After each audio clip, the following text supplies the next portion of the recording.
Another key skill you're going to need to know about is that of support and resistance when you come to do your trading and investing.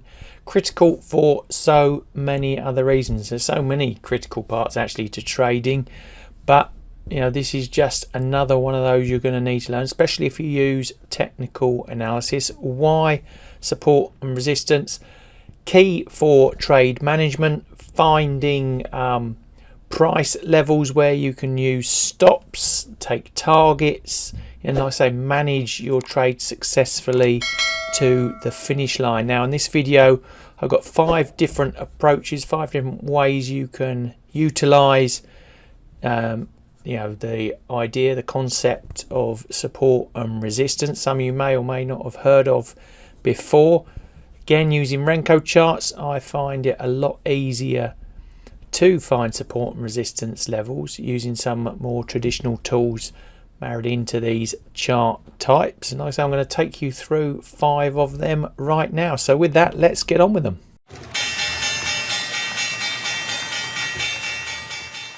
So first up, we've got something I call direct price action. Now what do I mean by that? Well, let's just have a look. Let's draw something first of all. Horizontal line. Now if we go here like so, really this is a visual tool of what's been going on and why it's so effective in Renko charts, because Renko clears out that noise. Now I'm hoping you can see where I've drawn through that.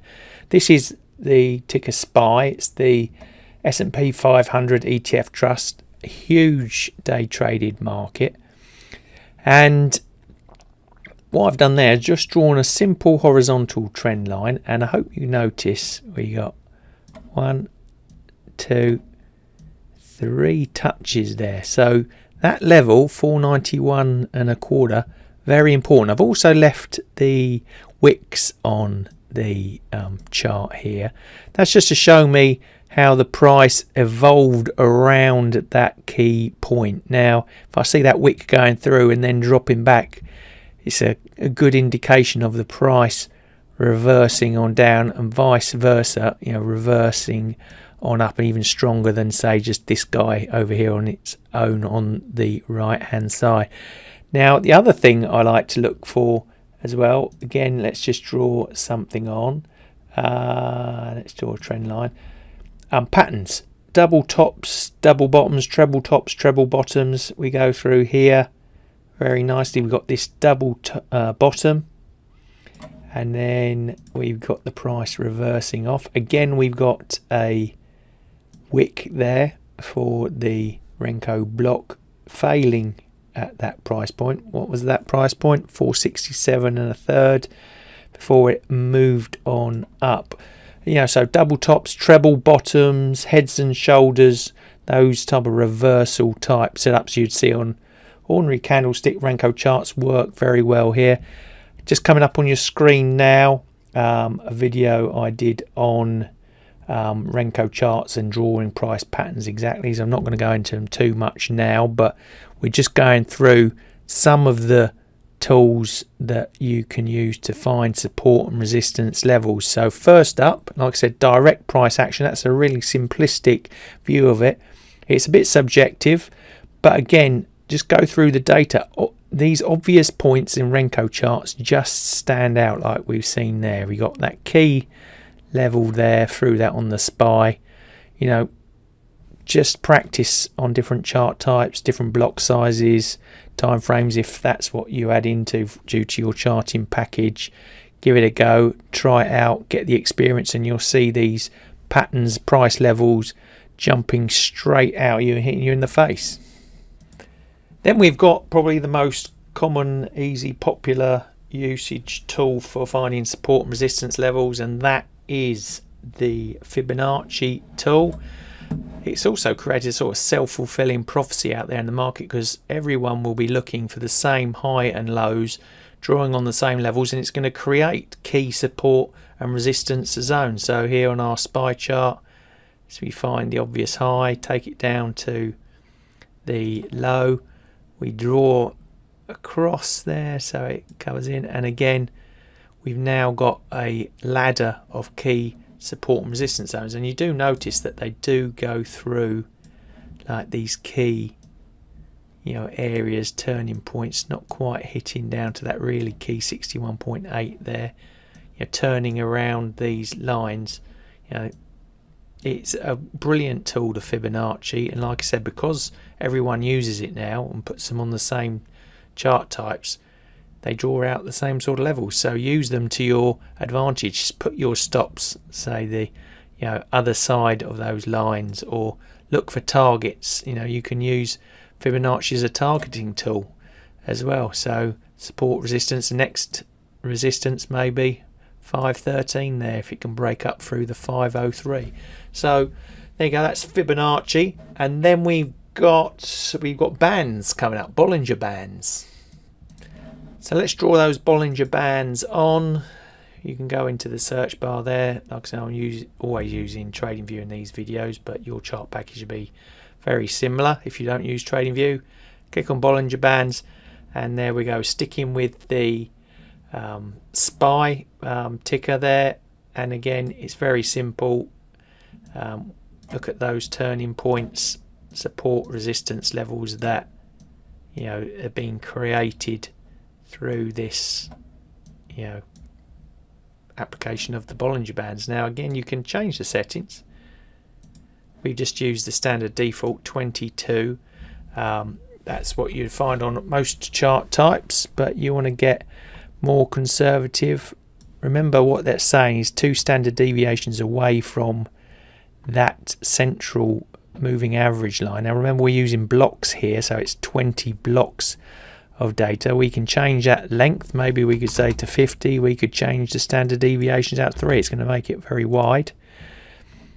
And again, we can use that as support and resistance levels. You can also use it as stops. Say you want to go short here, for example, put your stop just that other side there. So statistically very unlikely that it's going to go that side, and you can use this central line as like a mean reversion type process as well. And again, often you'll find it bouncing around that central point as another either support or resistance zone. So that is Ballinger bands.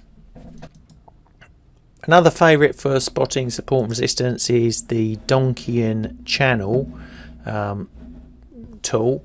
And if I've just added that. You can go in indicators. I already had it set in my favourites, but you just type Donchian in the bar there and you'll find them.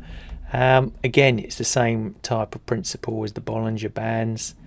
We can find key support, resistance levels and use that accordingly. I've got strategy videos on the strategy of how to use Donchian bands with Renko, and you can watch those. I'll put the links to those at the end of this video. Sometimes I like to offset the bands for breakout strategies. You might have seen that in my videos. I won't do that here, but you just change the offset button there, or you can make the bands a lot bigger. And again, key there isn't. I know this is a very conservative approach and just using it as a hypothetical example, but if you want to go long here, put your stop under there and go up, trail the stop maybe through that central line. Plenty of options for you there, but another good one for finding, like I said, these key support and resistance zones. Finally, we've got something called the Murray math lines. You might not have heard of this. Now, if you think of it similar to a Fibonacci approach, then you won't be going far wrong. So if you go into the toolbar, type in Murray, and that's M-U-R-R-E-Y, and you'll see math lines. And this one at the top there has got labels by Nanda86. There's a few other versions there. Sehun, Murray math lines. Let's go with that top one first. See what it does to the charts. And what this is doing is splitting the range that you select down into 8 levels, and it's creating extreme overshoot, ultimate resistance, weak stop and resistance, strong pivot resistance, and top of trading range, among others, as you can see here on the chart. once you've added it to your chart, you can play around with the settings. Let's just do that. You can like show historical levels, current levels. So look at the style, line extension. Let's get that going across like a Fibonacci chart. Let's see, it works that out. There we go. And again, you can change the size. Remember, we're talking blocks here, not candlesticks or anything. So it's looking for that period of range. So we've got the the bottom 0 to the top 8, and then we've got some extensions above and below to give us some targets as well. And you can see how that, you know, marries in with different price zones around. So it's a really nice little indicator, similar to our Fibonacci. There you go. Look how it's fitted very nicely on there in its lines. Just a different approach that it's not as popular or known of as the Fibonacci world, but again, very good for support and resistance, finding stop levels, target levels. You know, a very useful tool. So 5 techniques there for finding support and resistance levels. Like I said, critical for your trade management processes, finding stops, targets, that sort of thing, but also very good for creating strategies like breakouts and reversals. Hope you can see how you could utilize them into that as well. And if you want to learn and master the world of Renko charts, bring them into your trading, then I've got a great playlist on the YouTube channel. Covers everything you need to know about Renko trading from start to end. Work your way from the top to the bottom, and you'll come out the other side hopefully much the wiser on how to use Renko charts. And like I said, it's got strategy ideas, techniques, tips. It's all thrown in there, totally free. Like I said, a few hours for you to wade through and get your teeth stuck into if you want to become a Renko master. Now that playlist, well, it's coming up right now.